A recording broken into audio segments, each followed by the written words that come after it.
மற்ற ஆப் மாதிரி இல்லாம தட்சால் ட்ரிப் சிட்டியை தவிர தமிழகம் முழுவதும் எல்லா டவுன்லயும் இருக்கு. லோக்கல்ல மட்டும் இல்லாம ரெண்டல், அவுட் ஸ்டேஷன் ட்ரிப் டியூட்டின்னு எல்லா டவுனுக்கும் போகலாம். கீழே டிஸ்கிரிப்ஷன்ல இருக்க லிங்கை கிளிக் பண்ணி தட்சால் ட்ரிப்பை டவுன்லோட் பண்ணி.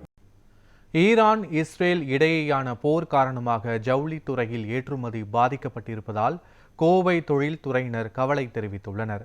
இந்தியாவில் இருந்து மத்திய கிழக்கு நாடுகளுக்கு ஆண்டுக்கு $300 கோடி ஜவுளி ஏற்றுமதி நடக்கிறது. இதில் $200 கோடி ஐக்கிய அரபு அமீரகத்துக்கு ஏற்றுமதியாகிறது.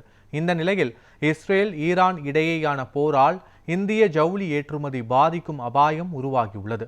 போர் காரணமாக வழக்கமான பாதையை விடுத்து மாற்று பாதையில் ஏற்றுமதி செய்வதால் காலதாமதம் ஏற்படுவதுடன் செலவுகளும் அதிகரிக்கக்கூடும். இதனால் ஜவுளித்துறை பாதிக்கப்பட்டிருப்பதாக கோவை தொழில்துறையினர் கவலை தெரிவித்துள்ளனர்.